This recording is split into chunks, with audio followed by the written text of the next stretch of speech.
guys are struggling with your industrial sales, in this video I'm going to cover the 2 points to help you blow up your pipeline, and it's all about listening.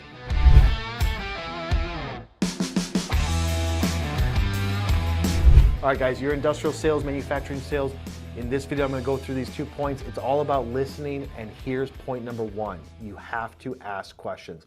When you first talk to somebody, it does not matter if you're on the phone, through email, through messaging on LinkedIn, or giving a presentation. That first interaction, second, third, fourth, fifth, it does not matter. It's always the same format. You have to start with questions. You should already have a list of at least 5 to 10 questions, the core questions, to help paint the picture of their current situation. If you're doing a service, you have a product, it again does not matter. Thinking about it from the other point of view and the other person on the side of the table. They've got a problem, right? And you're trying to figure out all of the areas of that problem before you can go into step 2. So in order to do that, you have to turn on your listening ears. The key thing here is that you want to ask these questions, the 5 to 10 that you have, and it could be something like, what's the biggest issue you're having right now in your operations? What's something that you're trying to implement?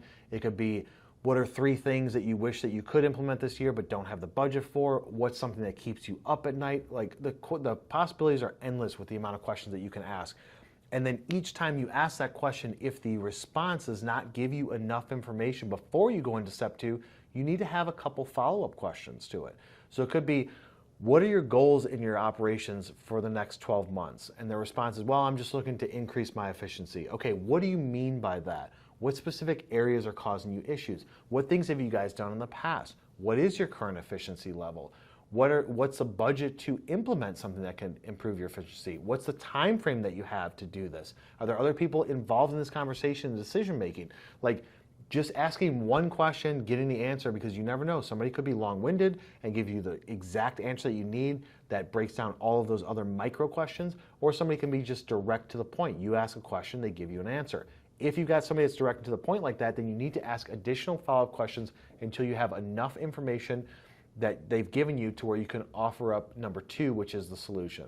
Now let's get into step number 2, which is the solution, right? So step number 2 is going to be, you're going to offer up a solution. So the conversation should be 60% of the time they are talking, and so that means 60% of the time you're listening, or even 70-30. 70% you listening, 30% you talking, and that's to set up step number 2, which is offering up the solution. How could you possibly offer up a solution to somebody if you haven't asked them enough questions to understand what is their current situation? This is a mistake that most industrial salespeople make.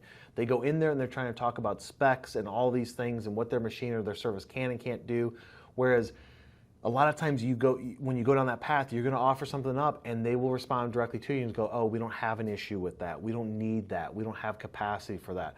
So if you've ever had that response to anything that you've said, then that means that you're talking too much and not asking those questions. You ask all the questions that you need, and then when it is your time to speak, you then say, okay, based on all of this information, here's what I think is going to be the best solution for you. Then you keep it very high level and go through your solution. Go through your solution from a standpoint of cost, time frame, how is it going to answer or solve the problem that they have, and focus on solution-based selling instead of spec sheet-based selling. So when you're offering up the solution, you've already identified the problem, you've gotten them to say it, so they're locked in psychologically, they're locked in emotionally, like this issue is really causing me a lot of problems.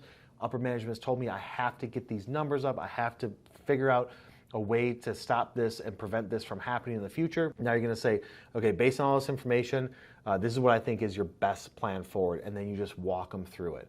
And when you do that, you're going to be building the trust with them because they know that you've already asked the questions, you've listened to the answers, you've responded with something that's relevant to them, and they're going to start building that trust. Then you walk them through your normal sales process after that. Offer up the solution, then talk about pricing. You can even ask questions like, if you had to put a dollar amount on this, what would it be costing you a month, a day, by not having a solution in place? So you're getting them to justify it for themselves. But if you don't ask those questions first, then how could you possibly offer up a solution? The veterans out there may be like, dude, I can go into any plant and I just can tell what they need from the get-go. That is not true. You can tell what you think that they need, but until you get them to tell you what they need, you can't possibly offer up a solution that's not going to hit some sort of friction.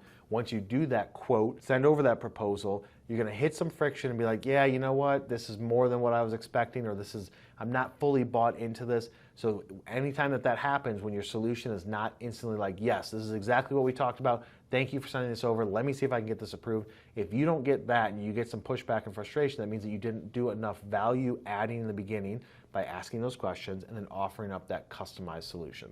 All right, guys, hopefully you got some value out of that. If you're interested in learning more about industrial sales, industrial marketing, hit that subscribe button and turn on notifications. We've got over 1,250 videos at this point. If you guys want to listen to all this in a podcast form, head over to every major podcast platform and search Industrial Sales and Marketing with me, and I will see you on the next one.